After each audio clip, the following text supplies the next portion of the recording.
This is Cindy Shelton. I'd like to call the Policy Committee meeting to order. Before I do, I'd like to read our electronic statement. Due to the nature of the declaration of a state of emergency due to the novel coronavirus COVID-19 pursuant to code 2.2-3708.2, this meeting is to be held by electronic communications via the web platform GoToMeeting.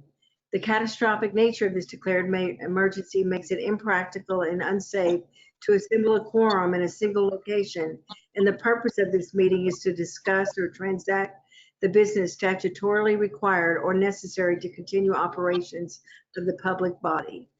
A recording of this virtual meeting will be posted to the FAMPO Policy Committee webpage after the meeting. First item on the agenda is a roll call and determination of quorum. Ms. Vigil, would you call the roll? Thank you, Madam Chair. Good evening, members of the Policy Committee. I'll be taking roll call. At this time, you may take a moment to unmute your mics. Should you encounter technical or volume issues, we ask that you type your name into the chat box for our records. I will be calling both primary and alternate voting and non-voting members for attendance purposes. I'll begin with Stafford County, Chair Cindy Shelton. Present. Mr. Mark Dudenheffer. Here. Ms. Crystal Vanush. Here. Ms. Meg Bomke. Mr. Thomas Cohen. Here. Oh, thank you, Ms. Bomke. For Spotsylvania County, First Vice Chair, Mr. Tim McLaughlin. Here. Mr. Chris Jakubowski. Here. Mr. David Ross. Here. Mr. Kevin Marshall. Ms. Deborah Frazier. And new on the list is Mr. Gary Skinner as an alternate. For the City of Fredericksburg, Second Vice Chair, Mr. Matthew Kelly. Here. Mr. Jason Graham. Here. Mr. Tim Baruti. Here. Mr. Doug Fawcett. Mr. Mark Whitley. Representative from the Secretary of Transportation, Ms. Marcy Parker. Present. Thank you. Ms. Michelle Shropshire. Here. For Potomac and Rappahannock Transportation Commission, PRTC, Dr. Robert Schneider. Here. Mr. Joseph Stainsby. Here. Ms. Betsy Massey. For Federal Highway Administration, Mr. Richard Duran. I believe he's new. Here. Thank you. Federal Transit Administration, FTA, Ms. Tanya Holland. For the Virginia Department of Transportation, Ms. Susan Gardner. Here. Mr. Stephen Haynes.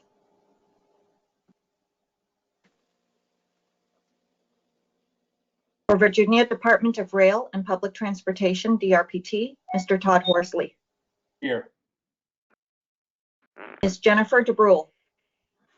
Here. Thank you. Commonwealth Transportation Board, CTB, Fredericksburg District, Representative Mr. Cedric Rucker. For Caroline County, Ms. Nancy Long. Mr. Jeffrey Black. Jeff Seeley, I am Nancy Long. I am taking Nancy Long's seat. Thank you. Mr. Jeffrey Black. For King George County, Ms. Ann Kupka. Present. Thank you. Ms. Kathy Binder. Present. For Fredericksburg Regional Transit, Ms. Jamie Jackson. Here. Mr. Aidan Quirk.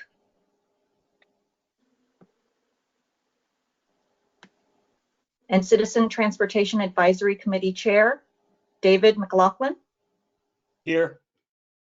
And CTAC Vice Chair, Al Durante.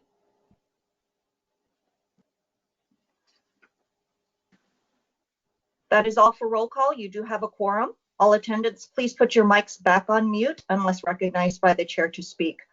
Roll call is complete. Back to you, Madam Chair. Thank you, Ms. Vigil.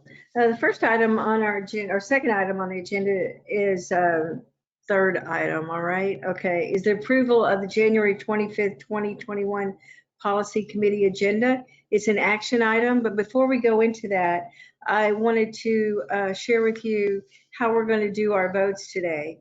Is that we're not going to do a roll call vote unless we hear a nay. And if a nay is given, Ms. Vigil will complete a roll call vote in order.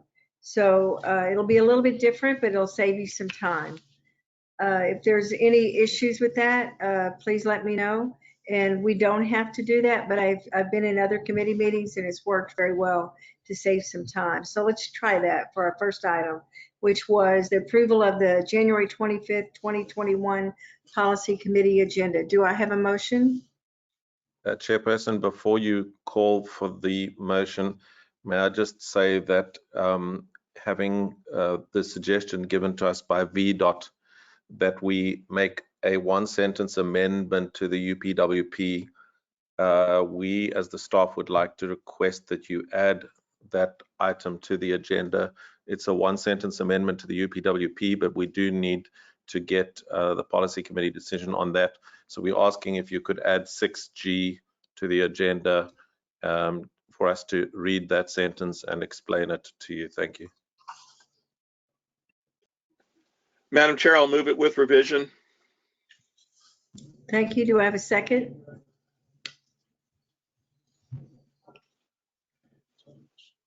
I'll second. Dudenheffer. Thank you, sir. The motion is moved and seconded. All who approve say aye. Aye. Aye. Aye. Aye. Are there any nays? Any abstentions? Okay, thank you. The motion carries with the agenda change.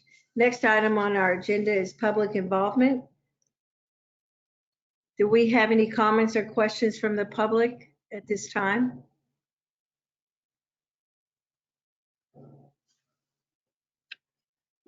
We do have, this is Stacy Fine. We do have one comment to read. This is from Elizabeth Ledoux. She is a Fredericksburg City resident. Elizabeth writes to us, I saw a Facebook post asking for thoughts on biking and walking trails in Fredericksburg. The federal Safe Routes to Schools program has federal money for building walking and biking trails to schools. I propose we use funds like these to build a bike trail that runs from Learning Lane, running north along Route 1, all the way to James Monroe High School, connecting all of our schools to the same new path and connecting to the VCR trail and the canal path, giving a huge percentage of our school-age children access to a path route to every school in our district. Also, the large number of people walking along Route 1 would have a safe place to get to their destinations, which I am guessing is to shopping. Next, we can address a safe path along Lafayette Boulevard for the same purpose. Thank you for your consideration. Thank you, ma'am. The next item on our agenda is our consent agenda. The first item is the approval of our policy committee minutes. I will do one at a time. The October 19th, 2020 minutes. Do I have a motion to approve? So moved, Vanucci. Do I have a second? Second, Jason Graham. Thank you.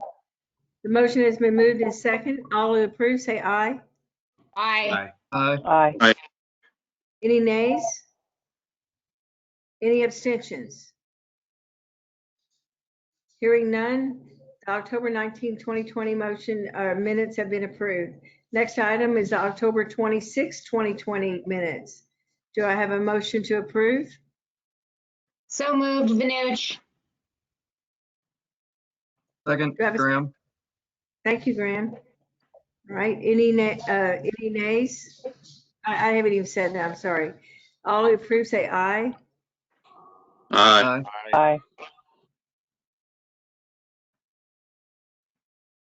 Do I hear any nays? Any abstentions? The minutes for October 26, 2020 have been approved. The next item on our agenda is adding the Public Transit Agency Safety Plan to the FY 21-24 TIP. This is an action item. Madam Chair, I'd like to make a motion that we approve all the consent items unless there's a reason that we need to be voting on them one by one. I think that's a Second. great idea. Good. All who approve, say aye. Aye. Aye. Aye. Any nays? Don't they need a second from another jurisdiction? I'm sorry, I seconded. Oh, was that you? Tim McLaughlin, second, Spotsylvania. Thank you, sir. All right. Any nays? I'd already asked for that. So that has been approved to handle all the consent items in one big package. So do I have a motion to approve the consent items minus the policy committee minutes, which have already been approved? So moved. Graham. Thank you, sir. Thank you, Grant. Thank you, Ross. Any nays? All who approve, say aye. Aye. Aye. That motion carries, even though I reversed the order of that. All right, next item on the agenda is action item and discussion items. We have a FAMPO administrator report. Mr. Olis, please take it away.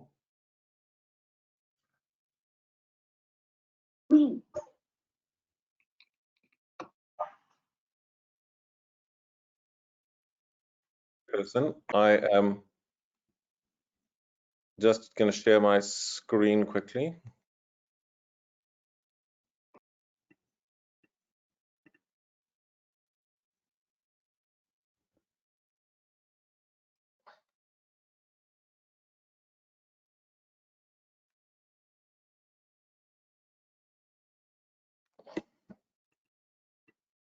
Sorry, something has gone wrong again. Yeah, this is Adam. We can see your screen.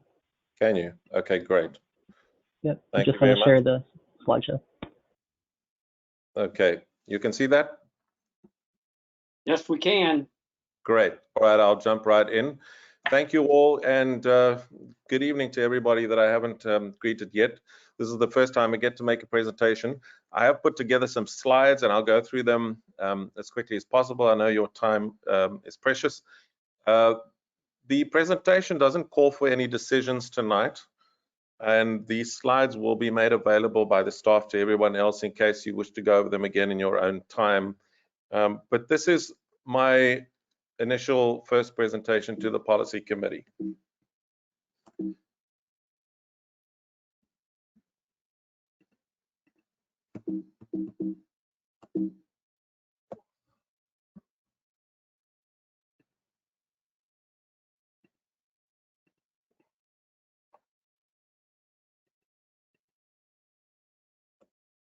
Oh. So let me try that again.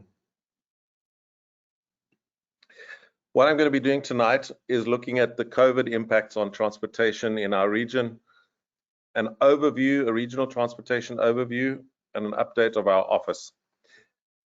I was asked during my interview and in a number of discussions with all of you to discuss or give some pointers as to what FAMPO should be doing in the light of key challenges that we're seeing now and challenges that will come in the future. This is an introductory overview of my regional assessment, the current state of play, and the idea is to cast a vision and to talk about where we could be going in future. As I said earlier, no decisions are being called for today, but rather this is an opportunity to consider, to debate, and to think deeply about the issues that are involved. So first of all, looking at COVID-19 and the impacts for us on traffic and ridership trends. I have two slides, first of all, for you from the Virginia Department of Transportation. This slide shows you the traffic patterns from August through to December last year to show you where we are. If you look at that, slide, you'll see 0% on the left-hand side. That dotted line represents what the traffic was like this time last year. And the red line on the top, the red graph on the top shows you the trucks, the freight trucks on the roads and highways. The blue line on the bottom shows you all vehicles, so it includes all the cars and other vehicles on the road.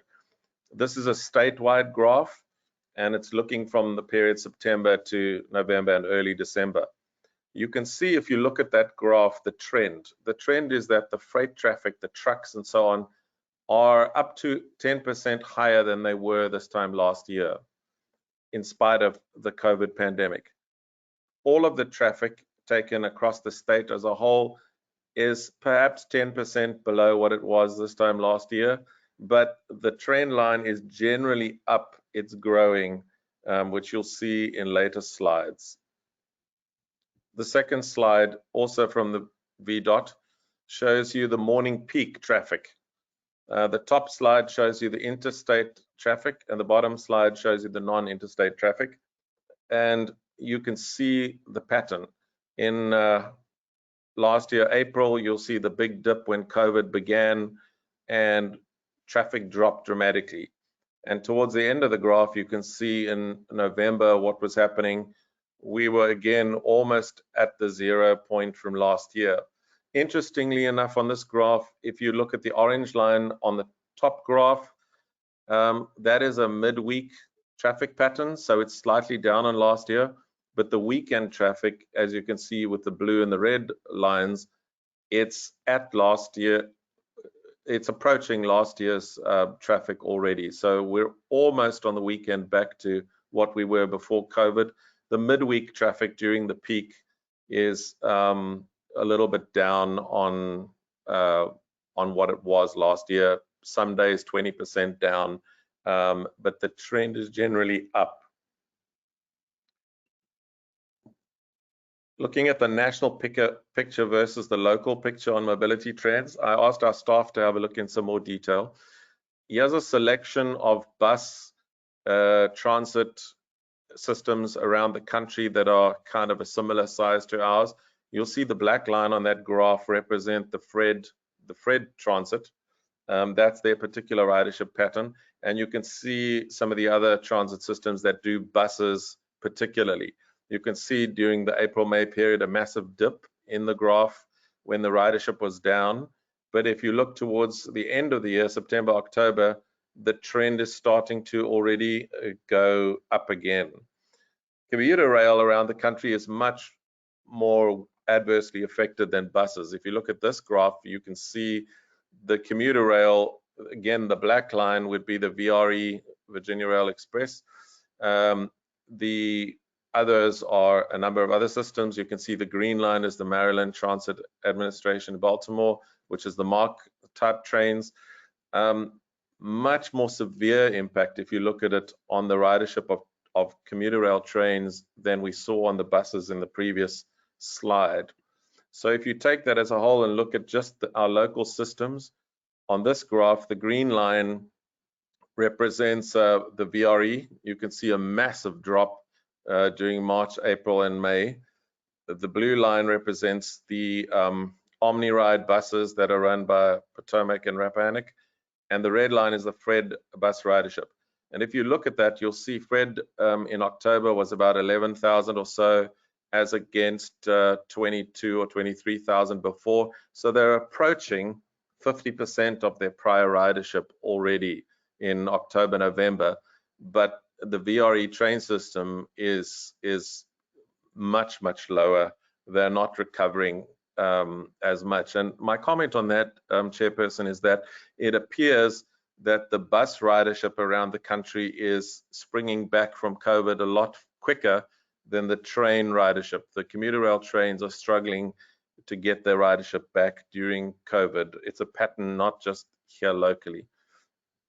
So I've also had a look at the roads around our region and the land use around our region, because it's become quite common knowledge that transportation and land use connect.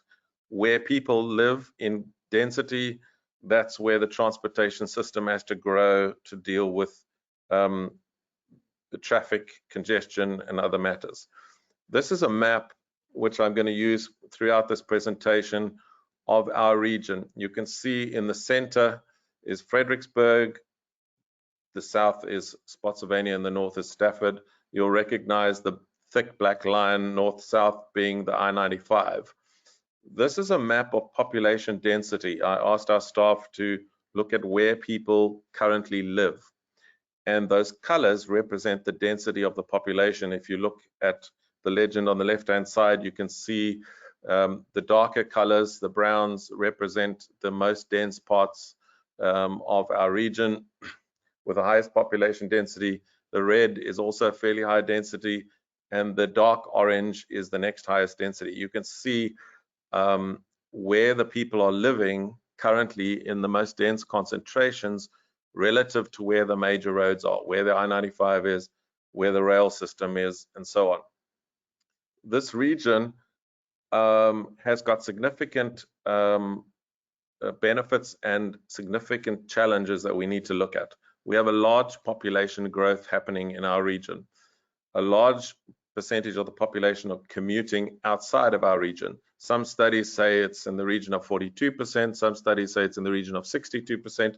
Whichever of those is true, it's a very large number of people, we all know this, that commute outside, and most are traveling north towards Northern Virginia and DC and so on. We have severe commuter congestion issues and traffic on weekends, which is something you don't see everywhere in the country. We have limited funds for new roads, and we have limited transit operating in the system currently. Those blue lines, if you look very carefully on the map, are the current Fred bus transit lines, and the dotted lines are the train system. There I've just highlighted in red the key north-south corridors, the I-95, the Route 1 or Route 1, and the VRE train lines that exist, and in the blue you can see the bus system relative to where the population lives currently. Now, if you look at this map, there are some key places where people are currently living and where housing is being built and where densification is occurring that is perhaps further away from those key north-south corridors. If so many of our people work to the north, they need to get onto the I-95, or they need to get on Route 1, or they need to get on the VRE train system and go north. But before they get there, they have to come from home.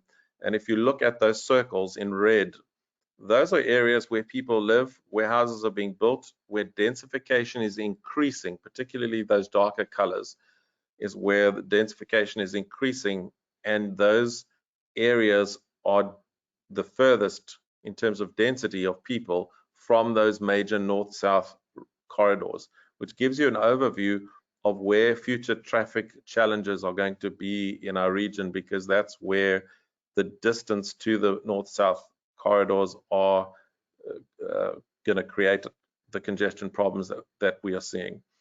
If we were to say, where would it be ideal to build new housing or new businesses, places where people would work? That shaded area that I've shown there between the I-95 and between the VRE rail system, it would be ideal if everybody lived there. And we as FAMPO don't have any jurisdiction in terms of densification and land use, because that's not our particular mandate. However, it's important to note that we would be called on to assist with providing new transportation infrastructure in the future by facilitating funding applications and by supporting the work of our jurisdictions. It would be far easier to provide transportation in that grayed out zone than it would be further and further to the east and further to the west of that area. That would be the area that it would be most ideal to put new housing or to put new business premises. Although, of course, one has to have the bulk infrastructure, the water pipes, the electrical service infrastructure, sewer, and so on. And when it's not there, it's also costly to implement. But when we look at a cost-benefit analysis, those areas that are shaded would be probably a better bet in terms of providing space for additional development, because they're close to those north-south corridors, or closer to those north-south corridors that people use if they're working further north. So a question that Stafford, Spotsylvania, Fredericksburg, and ourselves need to address regionally is, how are we going to bring land use and transportation together in a better way to reduce the huge costs involved and provide better use of public resources that we have at our disposal?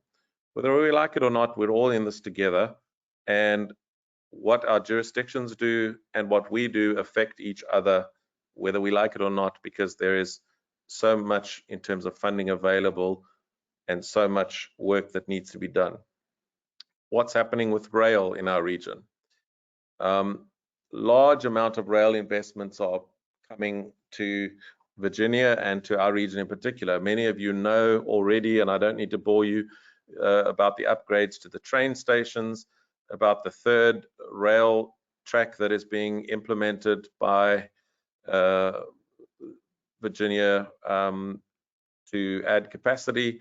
So we're upgrading train stations, we're adding a new railway line, we're adding all of that infrastructure, the long bridge that's being widened across the Potomac into DC, and a bunch of other things. How will that impact service-wise? As far as I can establish, the following is what's likely to happen in the next 10, 20 years in the timeline that we would see changes coming in the long-range transportation plan that we're busy with.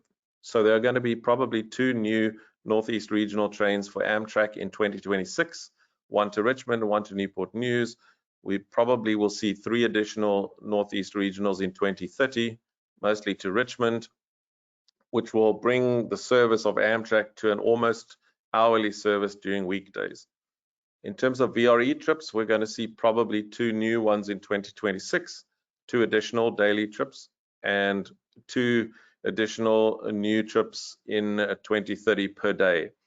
There is a chance for some bi-directional service. This means that occasionally we will have a train that will go in the opposite direction. So a train might leave DC in the morning and come to the Fampo region against the bulk of the traffic, and in the evening we might see a train leaving from our region and going north to DC. That's what we mean by the other direction. So we could have some limited bi-directional service. And then there's this proposal on the table, put there largely by the Greater Washington Partnership, I think, that we should consider in the future connecting the MARC and the VRE train systems so that trains can go all the way through. There's a lot of technical difficulties with bringing that about right now. Some of the MARC trains run on an electrical system. Our VRE trains run on a diesel system. So lots of changes would need to happen before that could be implemented. But some early stage preliminary conversations have already happened to try to bring that about. Another interesting study that's currently being done is to extend the Metro Blue Line from DC all the way towards the very edge of the Fampo region. As you saw in the Washington Post, the study would explore the cost of extending the line by about 15 miles to Fort Belvoir, Lawton, Potomac Mills, and the Marine Corps base at Quantico. And the Quantico base is right on the doorstep of Stafford. That is an interesting possibility. I don't know whether they will fund it, whether it will be done, but it's something that may in the future come to our region. We just should keep an eye on the public engagement that's currently happening, the public inputs that are being canvassed over there. Bus transit. Historically, bus transit hasn't been a major mode of transportation in the Fredericksburg area due to a lack of density where the employment locations and behavior patterns are. But a robust, efficient transportation system in this fast-growing region must include an effective bus transit system. The current director and deputy director of Fred inherited a bus system with a deep decline in ridership. And we need to note that, and some on-time metrics. So they've arrived recently, the new leadership, and they've arrived to a system that's got a major decline. This is the graph, just a rough graph of the ridership of Fred against the national trend before COVID hit. The green is an average of 180 bus systems in the United States that I've taken the average ridership for. The red line is the average ridership per year of the Fred bus system. And you can see in 2012 and 2013, Fred was actually doing quite well as a bus system, and some years of decline on the ridership set in. And now in 2019, before COVID hit, it had declined somewhat. We need to be concerned about that. I think that can be turned around. We've seen many other bus systems that have been able to turn their ridership around, like in Houston, in Seattle, and in some smaller cities as well. But this does represent a 46% ridership drop before COVID hit. That's something that we need to attend. How do we fix that? Well, there are a whole bunch of things, and I believe that the new leadership at Fred are coming up with a plan which they're going to be presenting to their board for approval to relook at the whole system, the routes, the branding, and everything else. But just take a look at these 4 photographs. We went out and took some photographs of average bus stops around the town. It's difficult, if you look at those 4 photographs, to spot where the bus stop is. There is a white sign. If you can see the white square in each photograph, that is a sign indicating this is a bus stop. And if, like me, you've come new to the region, it's difficult to spot these bus stops and know where they are, to, when you arrive in the area, know what the timetable is. Some of that is online, of course, but there are lots of things which could be done to improve the bus service. And I do believe that Jamie and the others there are coming up with a good plan that they'll be presenting. I wait to see how that's going to occur.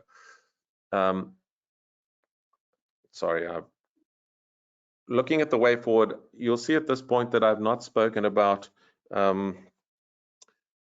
questions of bike and pedestrian issues. There are a number that I'm concerned about, particularly crossing of certain key roads like Route 3, Carl D. Silver Parkway, and so on. I'll deal with those at a future date. I didn't want to make this presentation too long.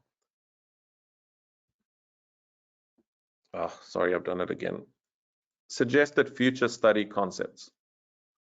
I believe that we should be looking at an east-west mobility study, and I've started talking about this particular thing. We need to look at multimodal movements and look at accessibility, congestion, all transportation modes, and I think FAMPO should do that. We have got work done on all of the north-south routes. We've got the hot lanes coming on the I-95. We've got upgrades to the train system. There are some, although limited at this stage, improvements to Route 1, but nobody is doing a lot of work on the east-west mobility. There was a study done, obviously, on the Lafayette Boulevard recently. That's good. But what about the rest of the region?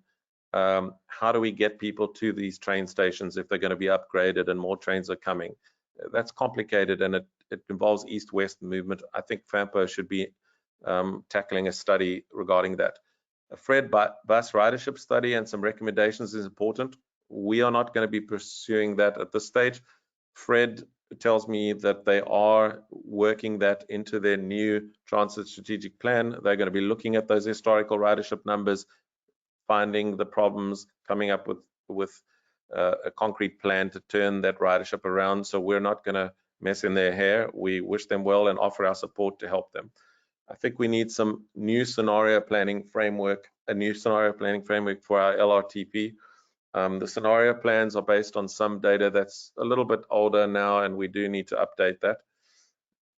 I think that we need a broad mobility and accessibility survey to tell us why people don't want to take a train, why they don't want to take a bus, where they think the worst traffic problems are, what the bike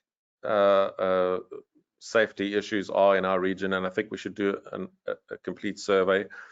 And in the future, finally, I do think we should study the freight movement.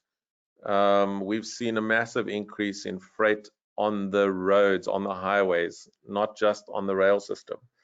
And if that freight continues to increase, it's going to cause additional congestion on the I-95 and on Route 1. And I do think that we should be studying freight movements to see if there are ways that can be improved. Rail abandonment in Virginia is something that I do want to just highlight here, and I'm not going to go into a lot of detail, but When rail lines are abandoned, we need to take careful note, because those rights of way could be reused, and they are reused in other parts of the country. Rail banking is a term that's being used to describe the process of retaining the rights of way of a railroad. Once a railroad stops using a particular line, they have no future need for that line. Rail banking is the process in federal law that allows a public entity to preserve an established railroad's right of way for future reactivation for rail service, or to use for a bike lane, or whatever it is. But we do need to concentrate on rail lines that get abandoned or disutilized in our neck of the woods. Rail banking began in Virginia in 1983. One of those lines that was abandoned is, of course, the historic Virginia Central Railway, the VCR, which some of you know because portions of it have been turned into a bike lane. The last section of this was abandoned in 1984, just a year after rail banking was promulgated as a method to use to save these lines, but not very much of this, if any of it, was actually formally banked when the line was abandoned. If you look at it a little closer and at the ownership right now, if you look at this map, the current bike trails that have taken up this old right of way are in white. The sections in yellow are owned by the various counties, Spotsylvania and Fredericksburg, and the sections in purple are the sections which are now in private hands. And that's unfortunate, because particularly that if you go from right to left and you look from Fredericksburg out towards Spotsylvania, that first purple section, a bit large purple section, prevents us reutilizing this right of way for other purposes in the future. And if you ask yourself the question, if we'd saved this whole rail line, what could we do with it today or in the future? We could have, like they've done in Maryland with their purple line. You can see a photograph of the first trains. Those are trams that they put on an abandoned rail line, which is going to become the new purple line in Maryland. We could have done something similar on that track if it had been kept. We could put a rapid bus system on that line, or we could have a scooter and bike your way to work system on that particular line if we'd managed to keep a substantial portion of it, in addition to what we have currently in the bike tracks. Could we salvage more of this VCR right of way? Could we, together with Spotsylvania and Fredericksburg, use a combination of this right of way and other roadways to produce a bus or bike or a dedicated scooter and bike line? With this right of way, would there have been a continuous link from Western Spotsylvania through Fredericksburg through to even King George? The alternative to saving a good portion of this is, to add lanes to roads like Route 3 in future. Retaining an interest in institutions. We need, I believe, to have better representation on the new Virginia Passenger Rail Authority. This is a new body put together in Virginia to acquire land for rights of way for train systems and to build and operate train systems in the state in the future. I think we should maintain a representation on the Greater Washington Partnership because they're involved with the developments around rail. They've asked me if I would be available to serve on their technical advisory committee. I'm happy to do that. I think we should retain an interest in VRE, in the Fredbus system, and in the regulations. I've asked one of our staff members to start watching for changes in regulations in the Virginia state, so that we also need to watch federal regulation changes, because those may affect roads, those may affect trains, buses, and so on. And we have a new administration in the White House currently that may bring new changes that we need to keep an eye on carefully. This is what the board of the current Virginia Passenger Rail Authority looks like. And if you look at those names, you'll see there's not an obvious person that represents us in the FAMPO region or even in the GWRC region. I checked with PRTC, they don't have a person on the board for technical reasons. We don't have a person on this board, but some of the other regions in the state of Virginia do have representation on the board, and they're specified in legislation. I do think we should pay some attention to this particular board and see how we can get a better representation on that board. Finally, my staffing plan. So when I arrived in the hot seat at FAMPO, I had a staff that looked something like what you see on the left, the 1st of November. The administrator, public involvement coordinator, administrative assistant, 2 transportation planners full-time, 2 part-time transportation planners, and 2 part-time interns. And what struck me with that particular arrangement is that we had a lot of part-time people, a lot of interns, a lot of people tied up with administration, and not so many people involved with actual transportation planning, which is after all our bread and butter, what we do. So I've already taken the initial steps to try and improve that situation. We have not renewed the contracts of the interns. I've appointed a full-time transportation planner so that we now have 3 full-time transportation planners, and we now only have 1 person that is part-time. I've then asked the staff to specialize in particular areas to learn. So we've assigned areas of specialization in order to increase our strength and build capacity. And I'm encouraging staff to learn from others, to research their new areas of responsibility, where appropriate to take short courses or attend a conference to grow their knowledge of their areas of specialization. For example, freight traffic, somebody needs to dig into that. Transit, road safety, transportation funding, etc., etc., etc. Each staff member has 2 or 3 areas of specialization which I've asked them to research and become knowledgeable on, or more knowledgeable than they already are. And I think that will help us build a strong team at FAMPO, a strong staff team. Further developments I'll work on as time and funds allow. That's my initial presentation, Chairperson. Happy to take questions. And as I said, no decisions are required. This was just my first presentation of what I think we should be looking at, being aware of, thinking about in terms of land use and transportation and other things. And so no decisions are required, and the document will be circulated to everybody after the meeting, so you can keep a copy, you can think about it further, discuss it, and so on. Thank you for your time. Thank you, Mr. Ollis. Do we have any questions for Mr. Ollis? Madam Chair, Please. this is David Ross. Yeah, I just have one. You mentioned looking at east-west traffic flows. Did you, at this point, I know you're new, but have you looked at anything? Or is that, and how important do you think that is? So I think it's going to become increasingly important. I think Route 3, 17 are roads that are going to become increasingly congested because of where people live. I think there are a number of other smaller roads that are also going to become congested because of where people live. And I think we should go ahead of time and investigate measures that could be put in place to alleviate that in the future. Because when COVID is gone and the traffic comes rushing back, we're going to see that congestion become unbearable fairly soon.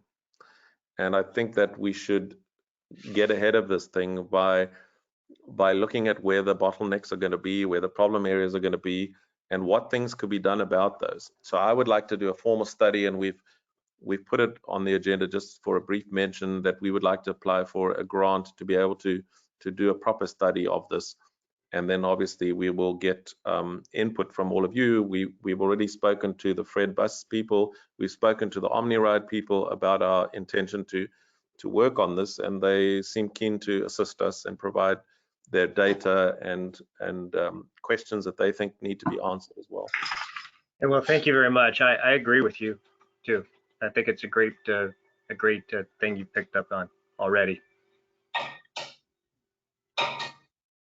Do we have any more questions for Mr. Ollis? All right. Thank you, Mr. Allis. That was very comprehensive. There was a lot of information we need to catch up on. And I look forward to seeing that later on. Moving on, hearing no more questions. Next item on the agenda is Resolution 2114 to approve our CMAQ STPG transfers and future allocations. Mr. Hager. Thank you, Madam Chair, and Happy New Year to the members of the board. We do have a resolution before you this evening, 2114. This is a carryover item, I believe, from the October meeting that we had. And there's a few things that are going on here. There's 4 things in particular that I wanted to mention before asking for approval. So the first thing is that during the Smart Scale review process, VDOT notified us and locality staff regarding the timing of some leveraged funding. In short, the city's Idlewild VCR Trail connector needs its leverage funding a little bit later than what it currently has. And so a proposal was approved by the TAC in October and November to move funds from the VCR Trail to Enon Road in the near term, and then move funds from Enon Road to the VCR Trail in FY25.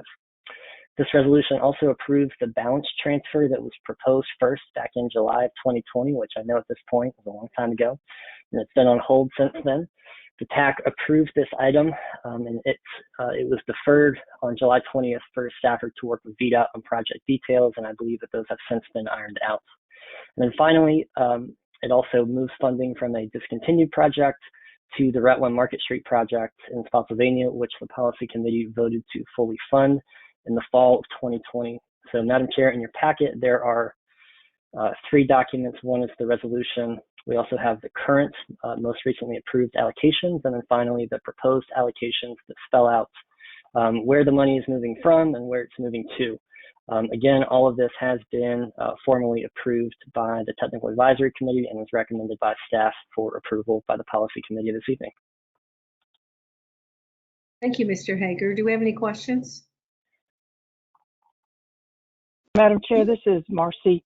I'm going to vote for it. I just want to point out that with these transfers, there will be no money in public involvement or in regionally significant project planning. And we just heard Mr. Allis talk about a study that he wants to do, and that would bring into question on how would that get funded. So just something to think of for the future. Thank you, Ms. Parker. Any other questions or comments? Madam Chair. Please.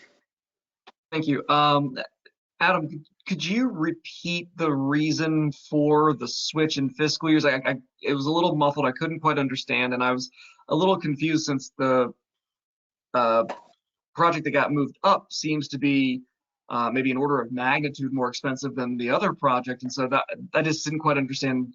Yeah, what the logic was there. Sure, I'd be happy to, Mr. Graham. So I believe that the Smart Scale ask for the Idlewild VCR connector project, which I believe is slated to be funded, which we found out on Tuesday of last week. The ask for that funding is in a further out fiscal year than what we currently had leveraged funding for. So if you have leveraged funding, for instance, in FY22, that's not going to help the Smart Scale application. So again, a little bit of this is dated. We did indicate to VDOT that as they were in the Smart Scale review process, that we would bring this back to the policy committee the first chance that we got. So again, that's why we have this before you tonight, and not in November when, of course, we didn't have a meeting. So all that to say, it's a one-to-one switch with a project that has more flexibility in Stafford County for what year their funding is. And it allows the Idlewild project to be a little bit more lined up with the Smart Scale timing. Got it. All right, thank you. Madam Chair. Matt Kelly. Thank you, Madam Chair. Want to echo a little bit of what Marcy Parker just said. I fully understand that we're all under a lot of stress to get projects funded, and we want to shift and get those things done. But I am a little concerned about losing a little bit of our long-range planning in this process. And I hope as the discussions of this board continue, we have a little bit more of a discussion on that. I'm not going to vote against this, but I am a little bit concerned that we are, and I understand it with the pressures and what happened in Smart Scale. I mean, some of us got projects, some of us didn't get projects that they really want to get done, and I understand that all. But I don't want us to start stripping out our capabilities of doing long-range planning in an effort just to take a very limited short-term focus. The other point is a question to our friends on the TAC. The board agreed to strip the long-term funding out for GW Ride Connect that we have normally gotten through CMAQ funding. It was done on the understanding, as the TAC continued to tell us, that there's other funding sources for that, and we have asked, at least the city has asked, for that information now in the meetings we have attended. And I would hope that at the next meeting we can have some type of presentation on what that actually will look like going in the out years. Because again, that is a program that has a very important part in our long-term planning as we get through COVID. And I think it deserves the same review and support as it has received and should receive as we continue to grow. And that will mean finding out how we will continue to fund it in those out years. And we were told by the TAC that they would be putting something together to that effect, and I would like to see it at the next meeting if possible. Thank you. Thank you, Mr. Kelly. I'll add that onto our agenda. Any other comments or questions? Okay, seeing none, do I have a motion to approve? So moved. Second. Any discussion?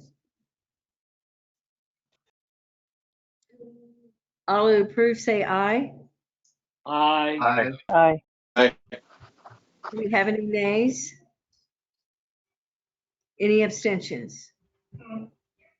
Chair votes aye. Motion carries. Thank you, sir. Next item on the, and Mr. Kelly, I'll make sure that I add that onto our agenda for next time. So if for some reason we forget, I'm absolutely sure you'll remind me. Thank you. The next item on our agenda is Resolution 2115, supporting the regional I-395-95 commuter choice applications. Mr. Allis. Chairperson, I don't need to say a whole lot about this. It's just our support for applications by OmniRide, by Spotsylvania County, by Fred Regional Transit. And you've had the item in your pack. I'm not going to belabor the point because I know that we don't like long meetings. So it is before you. We're asking for you to just give us permission to support our colleagues in the various jurisdictions. Madam Chair, I'll move Resolution 2115. Matt Kelly. Thank you, sir. Do I have a second?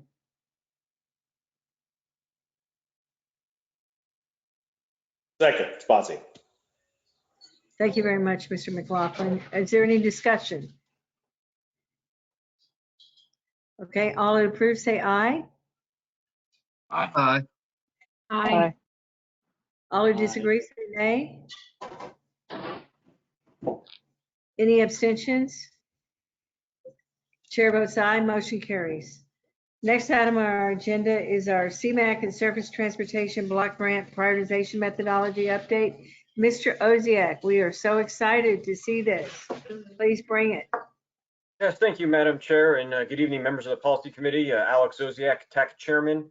And as you know, last year the TAC was tasked by the Policy Committee to kind of review the existing prioritization methodology and develop some recommendations to modify that methodology to incorporate a new scoring element which kind of quantifies a certain project's benefit to the North Stafford transportation management area. And so this modification now would also kind of be in accordance with the MOU between FAMPO and the National Capital Region Transportation Planning Board, and that was endorsed last September. And again, I want to remind you, we did not do a complete overhaul of the prioritization process, but really just kind of looked at the RSTP funding, STBG funding, and looked for a way to insert kind of a new metric as part of the overall scoring process, which would allow for additional points to be added to projects kind of based on their perceived benefit to the North Stafford TMA. And so with that brief introduction, I'll kind of turn it over to Adam to kind of run through the presentation, going over some more details. Adam? Thanks, Alex. I will pick up where you left off. So we did have a first iteration of proposals that we summarized here in this presentation that was put before the CMAQ and STBG subcommittee in 3 December meetings before eventually going to our TAC and our CTAC this month, and then, of course, to the policy committee for consideration this evening. So tonight, we're not looking for a vote or an approval on anything. We're looking for questions and for feedback that we can then take back to our committees next month, and then ask for approval in February. So the goal here is to have an updated methodology approved for the FY 22-27 call for projects here that we are hoping to kick off next month. So for those that are newer to the policy committee, did want to point out where the North Stafford TMA is. So the TMA polygon is over here where my mouse is moving, if you can see that, and it is part of the Washington, D.C. urbanized area as defined by the U.S. Census Bureau. So as far as our approach, we set out to develop a 2-tiered scoring approach. First, determine whether it's feasible to actually measure a project's benefit to a geographic area, of course, in this case, the TMA. And then the second, the best way to do it. So for project categories that the subcommittee determined to be feasible for measuring this, we would multiply the original score by 90% and then allow for up to 10 points for the benefit to the TMA measure. For projects in categories that are not feasible, we would intentionally leave those scores as they are. One thing that I'll point out in particular before I advance the slides to the summary table is that the subcommittee pared down the number of project types we initially proposed for the measure of benefit to the TMA at its meeting on December 7th. I'll point out that transit projects were determined to not be feasible as they either provide a region-wide benefit or did not have a simple or objective way of actually measuring that benefit to the TMA, which again is the goal here of this exercise and this modification. So this is a summary table, and before I hand it off here to Matthew and Jordan to talk about specific project categories, wanted to point out, if you do have any questions, we'll come back to this slide here at the end. And then the final point that I will make is that this update, I think as Alex mentioned, is only for STBG or RSTP projects. This is not for consideration of CMAQ funding. So in the next round of call for projects, applicants will need to indicate the funding source for which they are applying. So with that, I will hand it off to Matthew Lehane to talk about roadway capacity projects. Thank you, Adam. So the first section we have here are the roadway capacity projects. The method that we came up with was through a platform called Streetlight Data. It is an on-demand mobility analytics platform. It uses big data from mobile devices to fuel analysis like origin destination. For roadway capacity projects, we completed an origin destination analysis twice. So analysis A are trips from the said project segment to the Stafford TMA, and analysis B are trips from the Stafford TMA through the project segment. So the output is essentially analysis A, the streetlight volume, plus analysis B, and that is the total volume that we're looking at. So the volume in this analysis is defined as an output type for measuring the daily average number of vehicle trips in a particular area over a given period of time. Next slide. So for example, these are our project samples. The image on the right is shown as what the project may look like in the streetlight platform. So this is the Route 3 Star City improvements. And the map on the left is showing the projects that we did sample. So the blue dots and the names are their representations there. So each project is scored based upon its streetlight volume in relation to the TMA. That sample scoring is shown on the right. Basically what we did was multiply the original total project score by 90%. Project scored as an 80 out of 100 would move to a 72 out of 90. The benefit to the TMA would get up to 10 points using the table as mentioned on the right. If a project receives a 6 out of 10, that score of 72 would be 72 plus 6 would be a 78. So the project would now receive a 78 out of 100 based on its benefit to the TMA. Next slide. So for the projects that we tested, they are shown here. We tested 2 projects in each jurisdiction of varying degrees of size and type of project. So you can see the original score and then highlighted the original score times that 90%, so out of 90, its original rank, and then the TMA score. So that TMA score was, as mentioned, based off of the streetlight volume and the scoring system shown in the previous slide. And then you see the final score also highlighted and its final rank. Next slide. And then also what we did was we decided to get a greater sample of projects or locations, so to say. So we selected a bunch of locations and hypothetical projects throughout the region to get a better sample size. So for instance, we added a project in Lake Anna. We added a project up on Route 17 in Stafford.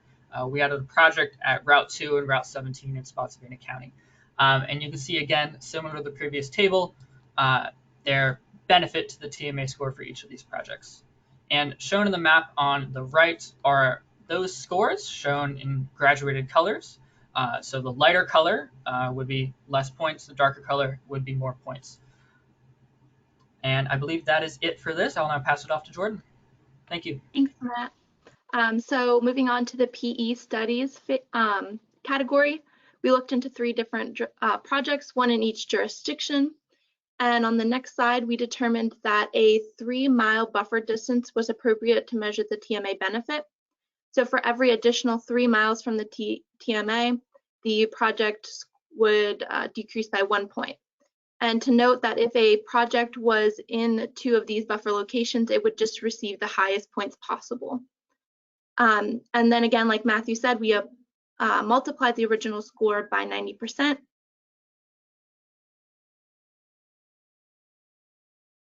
Jordan, we can't hear you. Something's happened to your sound. Yeah, Jordan, your mic muted by accident. Can you hear me again? Can you hear me? Yeah, we can hear you. Okay. So I don't know where I left off, so I'll start over with this slide. So we said that a 3-mile buffer distance was appropriate for measuring the benefit to the TMA. And for every additional 3 miles away from the TMA, it would decrease by 1 point. If a project was partially within 2 of these categories, it would just receive the highest possible points. And so like Matthew said, we'd have multiplied the original score by 90%. In this example, 50 out of 100 would turn into 45 out of 90. And then we give up to 10 points back to the project based on its location.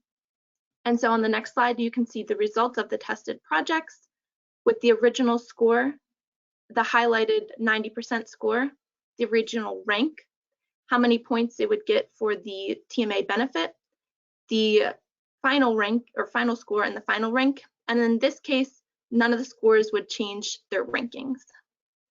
And the next category is non-motorized, aka bike and pedestrian projects. And we chose 2 projects that were previously scored, and both of these happened to be in the city of Fredericksburg. And on the next slide, we determined that if a bike or pedestrian project was in 3/4 of a mile from the TMA or inside of the TMA, it would receive 10 out of 10 points. And so this distance was chosen to reflect a federally recognized distance from the ADA for paratransit service. And it was also noted in our subcommittee meeting that this is not the identical service of the paratransit distance. However, since it's federally recognized that we'd like to use that distance. And again, on the next slide, we show the final results and scoring of our non-motorized projects. And so each of these would not receive any points because they are not within 3/4 or inside of the TMA itself. And so I'd like to also make a note that each project category will be only scored against projects within the same category. So bike and pedestrian projects would only ever be scored against bike and pedestrian projects, whereas roadway capacity and paving would only be scored against projects in those categories. And so lastly, we're looking for any questions or feedbacks you have this month, and again, seeking approval of these metrics next month. You can take any questions. So do we have any questions for any of these presentations?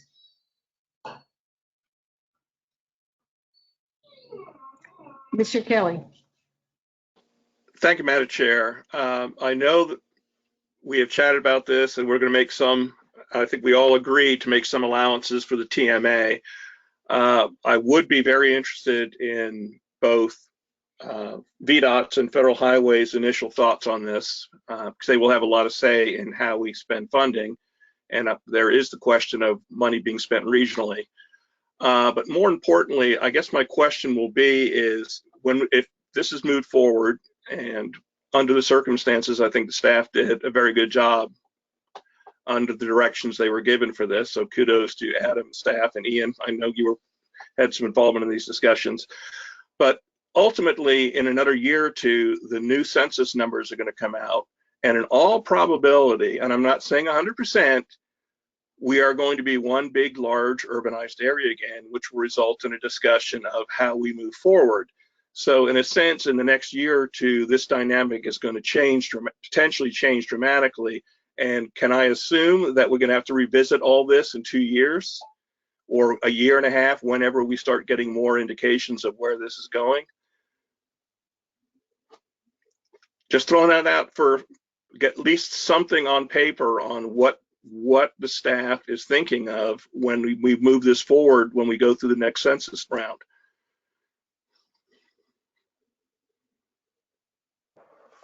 Mr. Kelly, this is Alex Ozak, TAC chairman, and I'd have to say, if you see a large shift in the census data or any other big changes in the area, I think we're certainly take under consideration revisiting the prioritization methodology. And in fact, in talking with Ian and Adam at FAMPO, I think we're even thinking about doing a larger overhaul in the sense and really looking at how we prioritize projects for the LRTP and kind of using that methodology to now feed projects into the CMAQ and RSTP funding methodology. So certainly looking to revamp further down in the future. All right, well, thank you for that. It's just we've spent a real lot of time on this, and again, we're looking at potentially some significant change in the very near future. Thank you. And by the way, I would like to hear from VDOT and Federal Highways if they've got any comments on this. Ms. Parker. Madam Chair, yes, we did send in a few comments. We also participated with the committee in development of it. Our biggest comment really is you guys have had a process, FAMPO's had a process. The current process is about 12 years old, and all throughout the state, other MPOs are currently looking at their prioritization processes and are starting to revamp those. And I believe I had mentioned it, I don't remember, September, October timeframe, and I know that my staff at the TAC meetings has mentioned doing a larger overhaul of really looking at your process and bringing it up to current time, looking at some other processes across the state, and we hope that that doesn't get lost with this little tweak of, focusing some of the money toward the TMA. So, I mean, I would like to see within the next year a full update of the prioritization process that we would hopefully vote on, next January before the next call for projects in 2022. I do agree that with Mr. Kelly that once the census comes out, if the TMA area does change or encompasses the majority of the region, then yes, we would, I think, need to relook at whether we need a specific metric for its proximity to a project's proximity to the TMA. Thank you, Ms. Parker. If I could add. Oh, go ahead. I'm sorry. Go ahead. In the case of Ms. Parker's comments, I would fall back to Mr. Kelly, who says that sometime in the next near future, we probably will see a census change in this.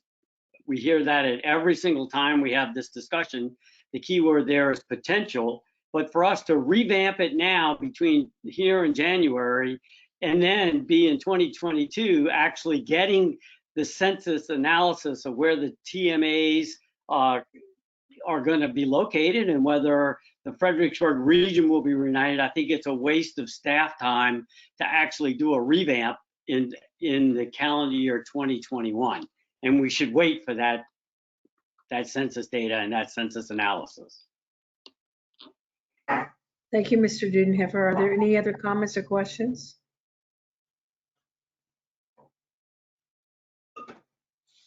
Okay, all right. Thank you. Do we need to provide you any additional direction, Mr. Osiak and Adam? Yes, no?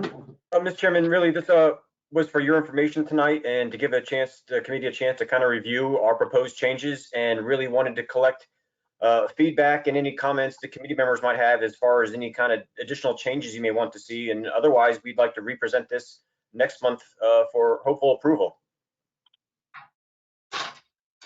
Thank you very much. I agree with all of you guys. When I looked at the prioritization methodology, I could see that there were some opportunities for change in Ms. Parker. I agree that that needs to happen in the future, and we need to tie that in with our big census data. So I really appreciate it. It sounds like we're actually all on the same page, which is refreshing, I think. So I don't think we need to vote on anything on that. So given the direction you've got, I think you're good to go. Let's move on to our LRTP update. Mr. Ollis. Thank you, Chairperson. I'll go through this as quickly as we can. Just to answer that earlier question, yes, we are re-looking at the prioritization of projects in the LRTP, and we're trying to do a really good job of that, but you'll hear more about that next month.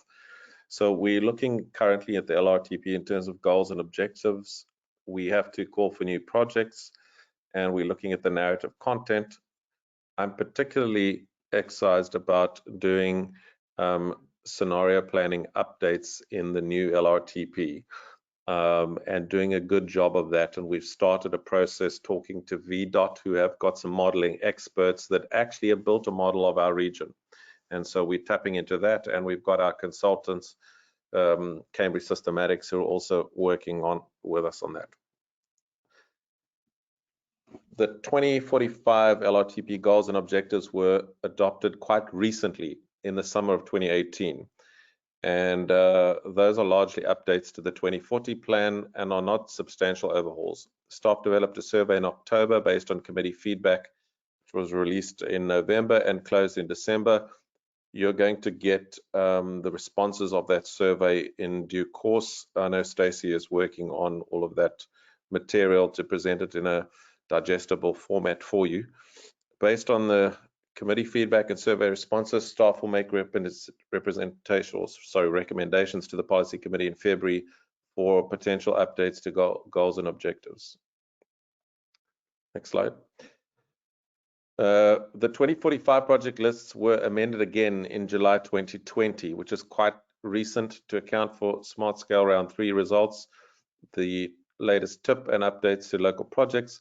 The call for projects that was halted in late 2019 will resume in 2021. So we will call for new projects for the new LRTP in due course, and we'll update you on that at the February meeting of FAMPA and at the TAC. Project prioritization, roadway projects, we're working furiously on updates that will be presented for review in February on project prioritization for roadway projects. We are also going to have to look at bike ped, transit, and PE studies projects to have an updated scoring methodology, but that will come in due course. And staff is in the process of requesting forecasted revenues from VDOT, transit providers, and the localities. And again, the results of that we'll let you see.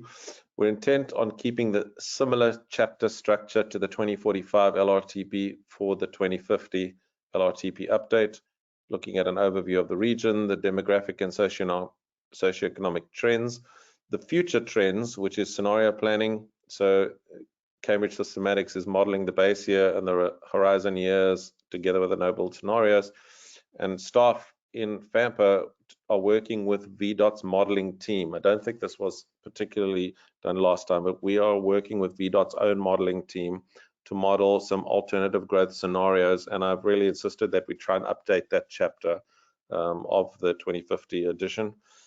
We're looking at the existing transportation system, the regional needs plan, and of course we have to do a fiscally constrained plan. So that's where we're up to currently, and we will come with some detailed stuff for you at the February meeting of FAMPA, having taken it through our TAC.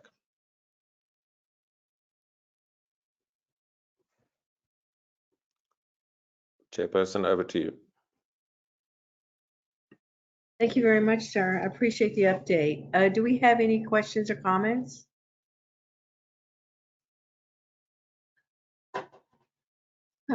Hearing none, I look forward to next month. It sounds like you have a lot of work. Moving on to the Smart Scale Round 4 update, Mr. Lehane. Yeah, so thank you everyone. I'm just going to provide a quick update on where we are at with Smart Scale Round 4. So as you may know, the scores did come out last week. FAMPO is slated to receive funding for 3 out of 4 submitted projects, totaling over 30 million. And those are shown here in the blue. And JRC is slated to receive funding for 1 out of 4, totaling almost $10 million. These include Route 208 operational and multimodal improvements in Spotsylvania County. This project would be awarded $7.7 million. Lafayette Boulevard multimodal improvements in Spotsylvania County in the city of Fredericksburg. This project would be awarded $11.7 million. I-95 exit 126 STARS study improvements in Spotsylvania County. This project would be awarded $10.8 million. US 17 STARS improvements in Stafford County, and this project will be awarded $9.7 million.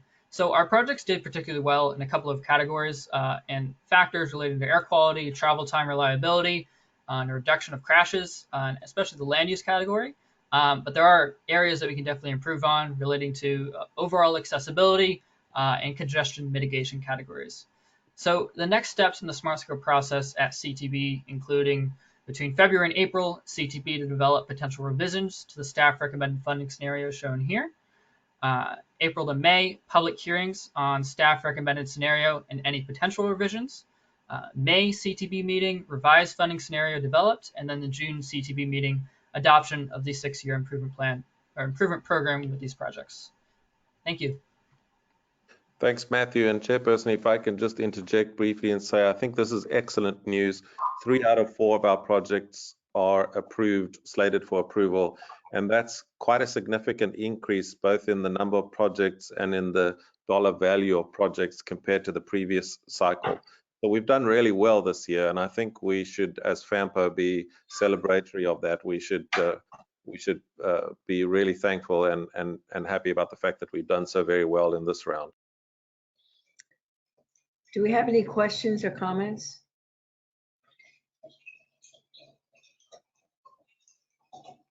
None. For those people that are new on FAMPO, I'm remiss actually to talk about all the acronyms we use. And because like we talked about RSTP, STBG, TMA, all those kind of things. And one of the things that you don't know is we changed the category that we are using for Smart Scale and moving to category B. So this is good news. And I really appreciate the update. Next up on our agenda is our TIP update, and Ms. Chandler. Yes, thank you, Madam Chair. So in the fall of 2019, the statewide transportation improvement program, also called the STIP, was sort of put on pause so that they could process and transition to the next 4 fiscal years. So moving from 2018 to 21, moving that to 21 to 24. And this is a draft resolution, and all of these project blocks that are attached, they're UPCs, which will correlate to specific projects, have been previously voted on and approved in the 2018 to 21 TIP. However, we're looking to implement these changes in our FY 21-24 TIP so that they can be in sync with the statewide TIP. And so this item is for the board's review, and if there's any questions, I can take them. And then we're looking for approval next month, and we'll bring this resolution back. Thank you, ma'am. Do we have any questions or comments?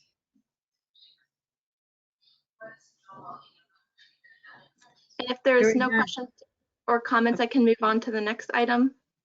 Thank you, ma'am. Yeah, thank you, Madam Chair. So the next item is the FRED Regional Transit TIP updates. So we're working with our colleagues at FRED to ensure that these projects are that are predicted to receive funding are included in our 4-year time period in the FY 21 to 24 TIP. And they are working with DRPT, the Department of Rail and Public Transportation, to include these projects in their 6-year plan.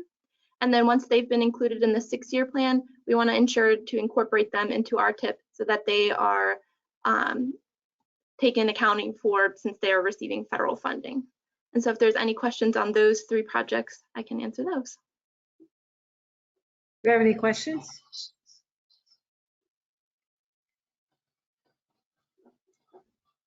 Hearing none, thank you very much, Ms. Chandler, for your update. I'm Chairperson, sorry, if I go can ahead. just interrupt. We just failed to deal with the item of the additional sentence that needs to be put in the UPWP. So could we consider that as the next item before we finish the agenda? Thank you very much for that change. Mr. Ollis, go ahead.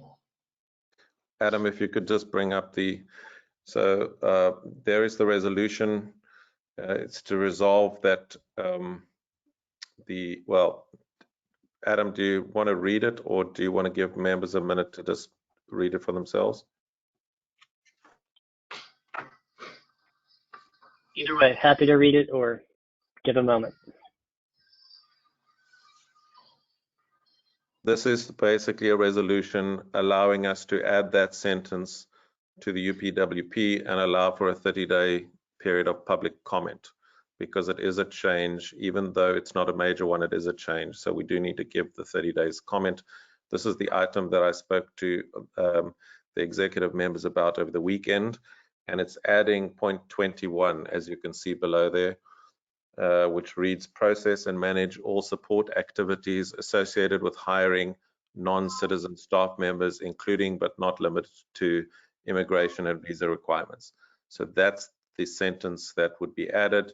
And the resolution that you just saw on your screen is the resolution which empowers us to begin the process of adding that to the UPWP and to allow for a public comment period should anybody have any objections or comments to add to that. So that's So you think we should vote no on this? I beg your pardon? Madam Chair, this is Mr. something we discussed when we made the hire, and this is really just getting us in line with everything. So I will move resolution 2119. All right, second, Spotsy. Thank you, Mr. Kelly, Mr. McLaughlin. We're all very appreciative. Thank you. Do we have any discussion? Okay, all who approve, say aye. Aye. Aye. Aye. Aye. Do we have any nays? Abstentions? Okay, chair votes aye. Yes, Mr. Ollis, thank you very much for bringing that in. The motion carries. Moving on to CTAC membership update.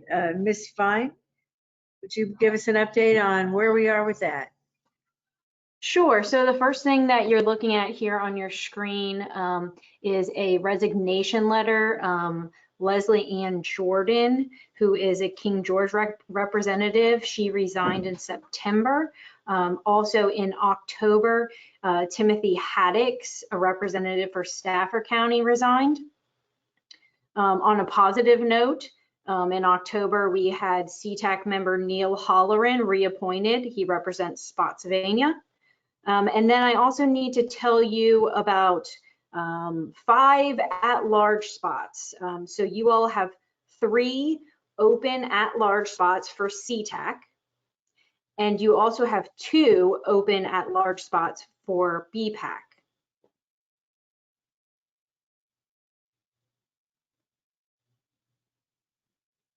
BPAC, is that the Bike and Ped? Yes, I'm sorry. Yes, that's the Bike Pedestrian Advisory Committee, and that recently, kicked up in their meeting every other month. Well, I'm very happy about that. How many positions do we have open on Bike Ped? 2. 2. Awesome.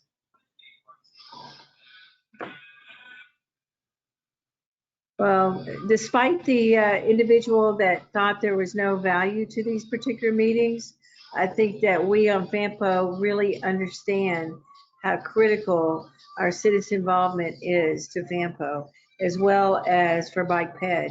Mr. Kelly, you've brought up to so many times about the multimodal needs of our region, and that particular committee is important. So let's go fill those seats and bring in our citizens' perspectives. Is there anything else that we need to do, Ms. Fine? Nope, it's up to you guys to do the appointing, and once you find somebody, just, send them our way, and we're happy to get them introduced to their new role. Okay, thank you. Any more comments or discussion? Chair. Sure. Thank you. Stacy, I wanted to know if there was a link on the FAMPO website or a social media post, something that we could share and let people know about this, maybe just as easily as possible to as wide of an audience as possible.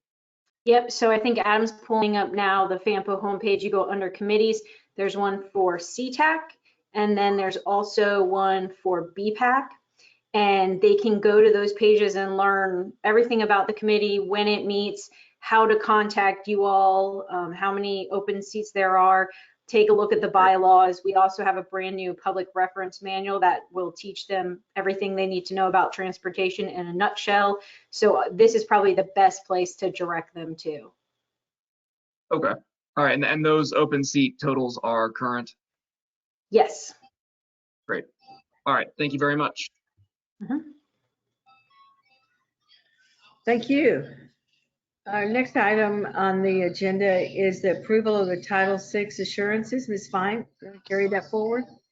Sure. So the title is a bit misleading here. I apologize for that. We do not need any approval or further action on this. So what you're looking at here is FAMPO has to adhere to Title VI, which is non-discrimination federal requirements.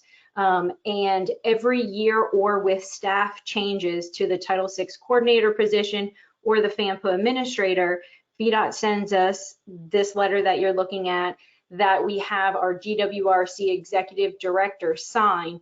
And basically it just promises that, yes, we're doing what we should with regard to Title VI. And Linda Millsap signed this in 2019. The reason it's before you today is because during our recent Title VI desk audit, we discovered that we needed to attach a copy of this to our Title VI plan. We've never done that before, so we're going to start that practice now, and we just wanted to be transparent and let you all know that this will be included to the appendix of the Title VI plan. Are there any questions? Thank you, ma'am. I was just going to ask that. Are there any questions or comments? Well, seeing none, I'm glad that we're there.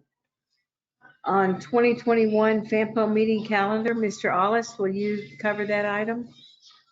Thank you, Chairperson. This is the proposed calendar, which I believe is all in your packs. We have taken note as a staff of the public holidays and other days which would cause a conflict with FAMPO Policy Committee meetings. So these are the draft days for the rest of the year. And the only time there might be a problem is if there is a snow day and you have to move the FAMPO Policy Committee meeting to another week, that may cause a clash with the committee. But provided there are no weather events, the calendar for the year is laid out there. You can see when the Bike and Ped Committee is, you can see when the TAC is meeting, and you can see when the proposed dates are for the FAMPO Policy Committee. So this is just for your information. We've looked at all of these dates and there are no clashes. We've adjusted one or two dates with the TAC dates and the Bike and Ped dates, etc. And this is the result, so that you see before you. Thank you, Mr. Ollis. Do we have any comments or questions?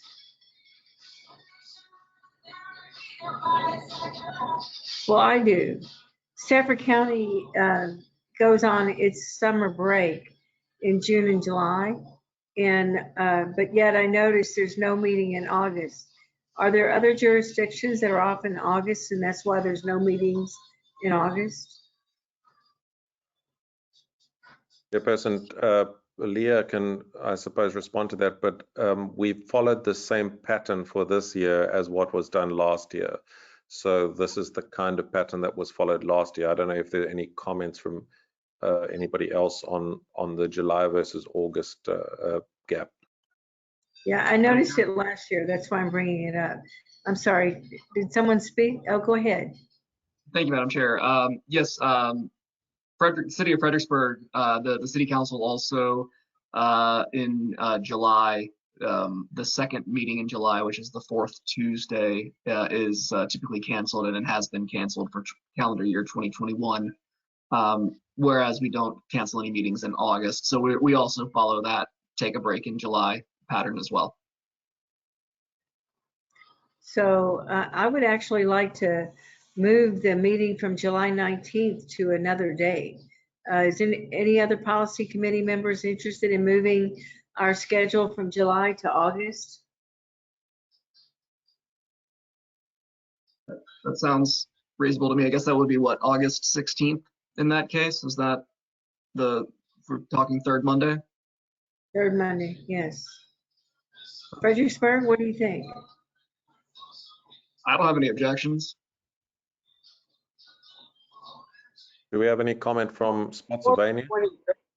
The 23rd of August, at least would put it outside the range of our, vacation schedule in July and August. Oh, okay, so it's the 23rd. No, it would, the 3rd is the 16th, but I suggest we move it all the way out to the 23rd. Okay. Any other comments? Anyone opposed to moving?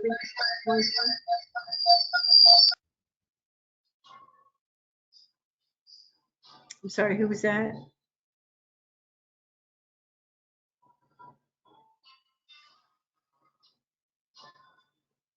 I didn't hear any comment, Chairperson.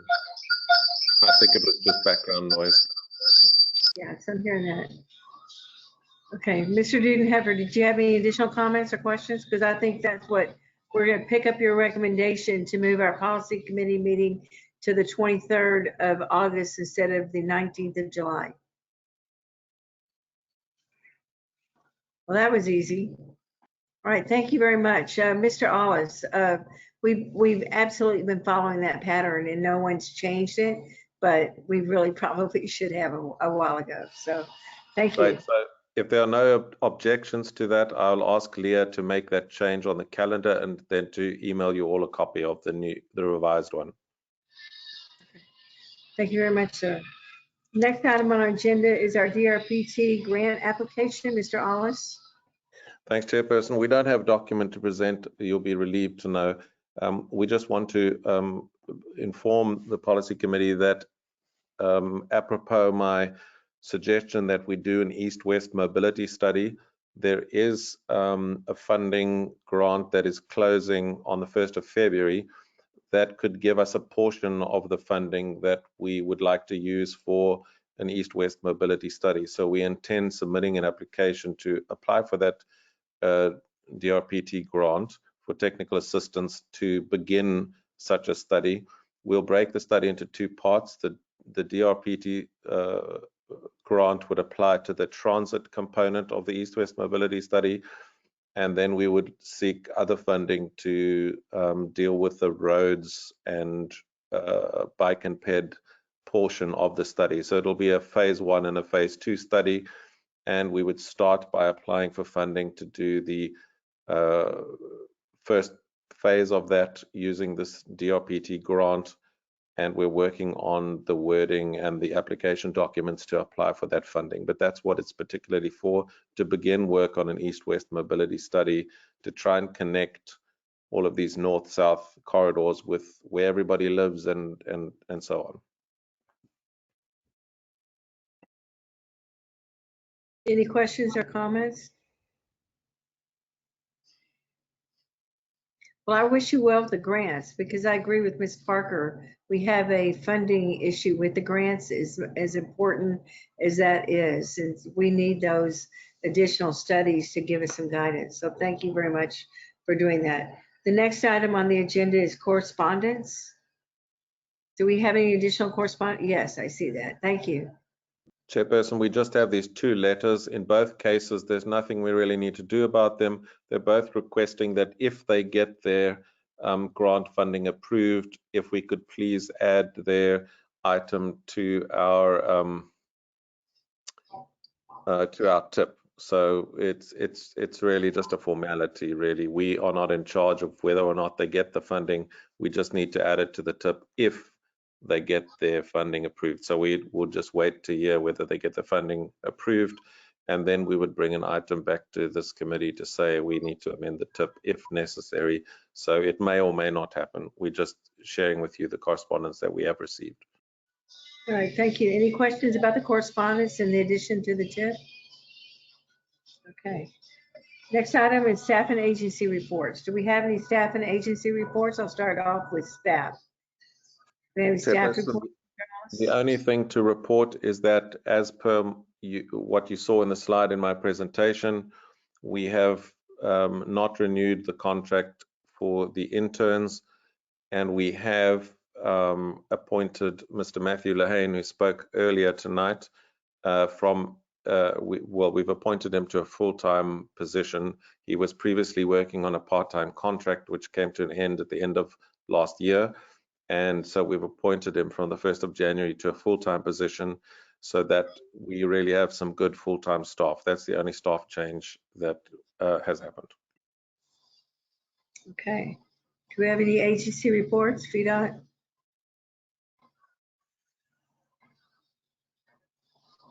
Federal Highways? The only thing I have to report is that the central offices send out some letters about the TAP projects, that if the funding hasn't been spent, that they're going to start deallocating funds. So it's very important that if you do have TAP money, that you get those projects moving, because you don't want to lose the money. Those are valuable projects. So just if you get them and you have any questions, please call my staff, or Kyle Bates as a resident engineer can be your point of contact if you'd like to. Thank you, Ms. Parker. Federal Highways? Hearing none. Hi, this is Richard Duran. I just wanted to introduce myself. I'll be taking over Ivan Rucker. He used to be your point of contact, your federal point of contact. So I'll be taking over his responsibilities and become your point of contact for FAMPO. So we'll look forward to working with you all and being a resource. And if you ever have any questions, don't hesitate to reach out and ask me and reach out. Hey, Richard, what was your last name again? Duran, I can type that in the chat for you. Okay, thank you very much. We look forward to seeing your email address and sending you lots of correspondence. Thank you. Richard, also, if you'd just make contact with me, I'd love to meet you at some point, just get to know you and work with you in the future. Thanks. Okay. Next item is the board member and chair comments. If you don't mind, I'd like to do a roll call for each person. Sorry, I was like, who wants to do the roll call? I'll flip this over. Ms. Vigil, would you like to do the roll call to see if there's any comments? Yes, Madam Chair, I can do that. Chairperson, could we just ask everybody who is not actually speaking if they would put their mics on silent, please? You just did, thank you. I apologize about that.